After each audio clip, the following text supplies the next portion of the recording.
Yes, we're back with another rider, another episode. Today we have a lovely couple. I take it you're a couple. Yes, you, yeah. You don't travel halfway around the world to see somebody if you're not a couple. But anyway, they're Quinn and Sophia. That's and right. As you know, I'm the host, Simon. Don't forget to like and subscribe. They're from Canada, and we're just going to see what how they find our city and why Quinn loves the brand Supreme. So nice to have you here today. Thank you very much. Thank you very much. How are you? So first of all, Sophia, we'll start with ladies first. Why are you here? I am here. First of all, I came here last year for only a week. So my best friend moved here about 2 years ago now. Mm-hmm. And I made a promise to her that I'd visit her every year as she comes to Vancouver to visit me as well. And I wanted to extend this trip a bit, so I'm staying for a month. And I'll be studying at Marangoni for 3 weeks, doing a condensed fashion course. So that's why I'm here. So you have a love for fashion? I do, yes. Okay. And Kind of a newfound love. A newfound? It I was is. going to ask you, is it something you've always carried on since I've always school? appreciated it, for sure. Yeah, and my mom, she's a fashion stylist as well. Oh, she is? For the movies and shows in Vancouver. So yeah, I always grew up around it. And just recently, I've decided I kind of want to pursue a career that involves fashion in some way. So yeah. Have you worked in the industry yet? Not yet, no. Okay. I've not. No, I've only graduated from high school 2 years ago now.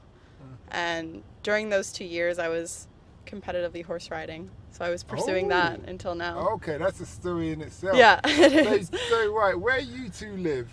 We live in Vancouver. You both live in Vancouver? Yeah, we do. I've been to Toronto. Yeah. I haven't been to Vancouver, but I understand your country's big.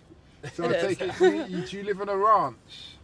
I actually lived on a ranch for a couple of years. We both lived in the city, and then for my horse riding, me and my family moved out to the country. So Really? yeah, so Are I you had an- like a small farm and horses and all that kind of stuff. And Are you yeah, an only child? I am. We both are actually. Ah, so I was going to say, your parents moved just to keep little girl happy. Yeah, kept Hey. us all happy. My Yeah. mom grew up riding horses too.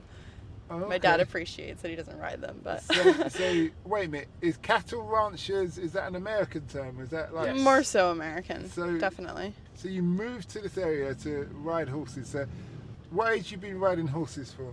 Where do I ride horses No, from? what age? Oh God, since I was like a little baby. My mom had me sitting like on her lap on a horse pretty much. So you're like the Mongolians. then? Yeah. No, that's what they say. Mongolians are born in the saddle. Yeah, well, I don't know if I was born in one quite, but pretty close. Okay. So tell us, how do you feel when you're horse riding?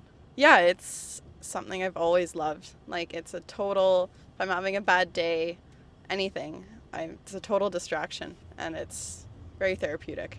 I find a lot of people I used to teach horse riding lessons, and a lot of the kids that had issues with like anxiety or had a hard time in school, they would come to the barn and just be able to just be themselves and kind of step away from all of that and enjoy themselves. Now, do you ride those, I don't know anything about horses, do you ride big horses? I do. The proper big ones? Yeah, my horse was quite big, yeah. They're measured in hands, is that right? They are, yeah. So how many hands is your horse? He's probably about 17 hands. So you have one horse, I have one horse, yeah. and you build a bond with, you had that horse from young. No, I only had him for about a year. And when you're kind of in the higher level competition, you kind of need a horse that's going to be suitable to whatever level you're riding at. So a lot of people will go through multiple different horses of different levels throughout their riding career, for sure. Do you have to build a relationship with that horse?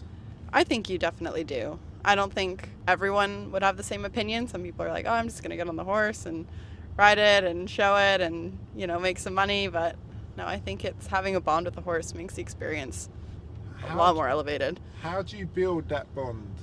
I think through all of the basic care, for sure. A lot of people will hire grooms to take care of their horses, and they don't even touch them until they ride them, and they just get off and pass their horse away, which is, definitely some people need it when they're at big horse shows. They need the help, but I think it's important to groom your horse and be a part of that experience. What does your dad do? My dad's an artist, actually. Really? Yeah, right now he is. He used to be a documentary filmmaker. So I was Yeah. going to say, that sounds like it's expensive. The sport is really expensive. It is. Yeah, so daddy or mummy, someone's done well in life. Yeah, they do fine. Yeah, they've been very supportive. But I definitely tried my best to make some good connections and try to pursue the sport. I wanted to go pro so that I could get paid to ride horses, and then that way that kind of helps that situation a little bit with the cost for sure. So you talk about the maintenance of the horse. Yeah.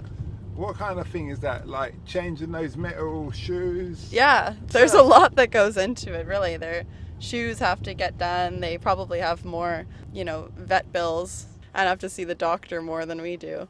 Yeah, a lot of grooming and all the training that goes into it, for sure. That can get expensive too. A lot of people don't have the time to train their own horse and ride it every day of the week, so they'll get a professional too.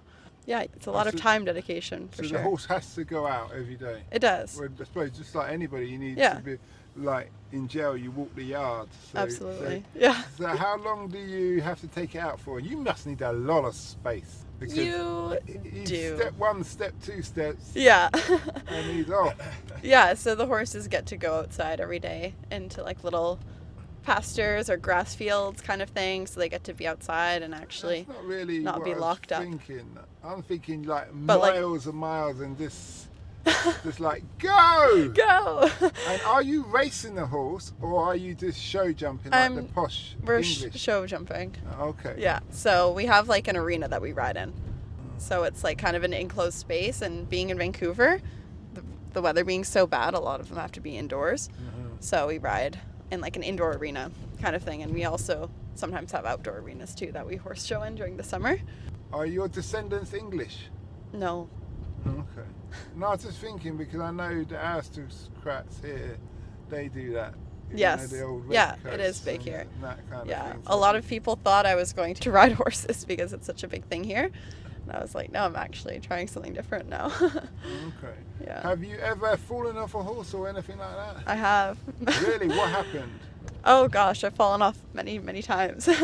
All for different reasons. Sometimes the horse can get scared of something and decide to take off in another direction than you were anticipating. You kind of just plop off the side. Yeah, you can fall But off. But surely if I've never been seriously injured though, thank see God. when you were getting to know the horse, and this is why I was coming to this earlier, do you kind of rub him or her and talk to it? Say, Yeah. hi, what's his name? His name is Jemby. Jemby. Yeah. All right. I didn't come up with his name. Just to make that clear, it's kind of a silly I'm name, just but I think thinking, it's cute. I call If him you Jem. Talk to the horse like, hi Jemby, I hope you've had a good day, whatever. Now you get on, they're less likely to go crazy. Is that right? I think it kind of more depends on your environment. But definitely, like, my coach is really big on telling me, talk to your horse. Like, if you need to calm it down, use your voice. That's a big thing that we do too. Yeah, I think it does help, but I don't think that giving him a pep talk before I get on is gonna really settle in his mind too much. Okay, no, I was just thinking because I believe in like the spirit world. So you talk to Yeah, animals and no, absolutely. all that kind of thing. I think it's about the energy that you give off too. Like, horses will know when you're nervous, and they'll kind of project that same. Oh, like if you're emotion. nervous, I gotta be nervous. Yeah, then. definitely. No, totally. Yeah. I mean, you're the pilot, right? If the pilot doesn't know what they're doing, then that's a problem. So you've never fallen off where you thought I'm not going to do this anymore. No, I haven't. Oh, so you really love this. I thing, do. innit? Yes, I love it. Have I'll you- always do it. Do you get? Sorry, I forget your name. Oh, Quinn. Quinn. So do you get Quinn on the horse? I have once. Didn't go. You didn't? Didn't go quite as planned. No. So Do you my have to be on friend. the horse together? No. No, that would be funny. We should try that though. But my friend, she's tall. She's like probably over 6 foot, around that. So she has a massive horse, and I was like, "Oh, Quinn!" Like, Quinn is 6'4". I was like, "Perfect size for you. Get on." And he was like, "What?" He was so scared, which is fair enough. Yeah. We just let him around. Went for a little walkabout, I see he's and holding he was on to wearing the his harness. sneakers. Yeah. Okay. It's pretty funny. But that's because there's the thing about it. You can come off the horse, but the horse might kick you as you're coming off. Oh, That's one thing that's scary. Is Yeah, that if they it can kicks step on that's you. a big leg. yeah. I got chased by a giraffe one time. Oh my gosh, and I want to know the story about levitated to that. get out of the way. oh man. How did that happen? I was in Africa, of course, and I decided I'm going to go round, kind of flank the giraffe. I left the group and flanked the giraffe. I don't know what I was thinking. I think I had a camera in my hand, and I saw this eyeball, and the eyeball was like two of mine, black, and he was looking at me. And then I was walking slowly, and he's looking. I could see him looking for me, even though it's black. And then he just went, and he just launched his leg out. Oh. Oh my God. I levitated out the way, and I went and stood back with the rest of the tourism group, and there's some American man, like one of those Mississippi, Texas kind of people. He goes, I bet your ass ain't gonna be doing that again, is it, boy? Oh my God. I just like, can we go see the hippos now? Oh But no. it's like a lesson learned, man. Lesson learned. Yeah. Don't sneak off on the safari. What would be your advice to someone who's wants to get into horse riding? What would be your safety or? I would say make sure that, you're in a program where you have a good coach and someone that's going to help you along the way. It's definitely, there's a lot to learn. I'm still learning, even though I've been doing it for however long. I think I'll always be learning in the sport, for sure. Just to have good role models and good people around you. It can be almost a bit of a toxic environment at times. So just to make sure you're surrounded by good people and that you're just, not in it for the wrong reasons, that you enjoy your horse and are good to them. Treat them well. How do you know if you got a good coach? What traits? That's a good question. I feel like someone that's confident, for sure, and someone that puts the horse's needs first. And, a lot of the time you can get sort of abusive behavior and that kind of thing going on in the sport. That's more so in like the racing industry, stuff like that. But I think just making sure that their head is in the right place. What have you learned about your industry of horse riding that you wish you knew when you'd started? That's a good question. I think that if you are going into the sport and you want to pursue it as a career, then you're going to have to be prepared to live a long life of riding horses. It's, it's hard. You have to work really, really, really hard. So just make sure that you're prepared to do so, to devote, kind of your whole life and all your time. That's what you want to do. I mean, unless you just want to do it for fun, which is a good option too. Like when you're on a boat, people get seasick. Yes. And you kind of get uneasy feeling that you have to adjust to on a horse. You know what? I do get motion sickness pretty easily. I've never found that I've gotten that on a horse before. I think one time when I was really little, I was riding my horse and I was like, I'm going to throw up. So I just jumped off my horse. But I don't think it was from that. No, I've never been motion sick. Okay. And the areas you take your horse, is it like mountainous, desert, or is it just around that ring, that fenced area? Well, we actually do travel with our horses as well. Like our competition horses, we sometimes drive down to California every year and spend about a month there horse showing in the desert. In Vancouver, it's more of a mountainous scenery for sure. But then again, always in an arena. How much does a horse cost and how much does it cost to run? Depends what kind of horse you're going for. You can get some for a couple thousand and some go for a couple million. So Really? yeah, really. Even if you're show jumping? Oh, Yeah, Oh, yeah. We were just watching a big Grand Prix on the weekend and my friend pointed me on the shoulder and said, how much do you think that horse costs? I said, how much? He said, a couple million. I was like, oof, that's, steep Bugatti horse. considering they can just, run out in the field and break their leg any day. How long does a horse last? Because They people can eat live. horses. How long they live for? Yeah. I would say they can live to about 30. Really? Yeah. Yeah. All right. So Maybe late 20s. all right. Mid 20s. So that's not bad. So when they're in competition, how long is that lifespan? I think they can still live just as long. Yeah. No. definitely. So if they live up to 20 or 30 years, the lifespan they Oh, must retire. How long do they compete for? Yeah. Sorry. Compute.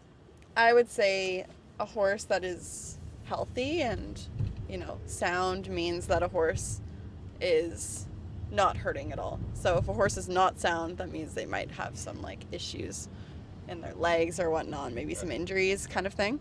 I would say They can be competing until maybe 17, 18.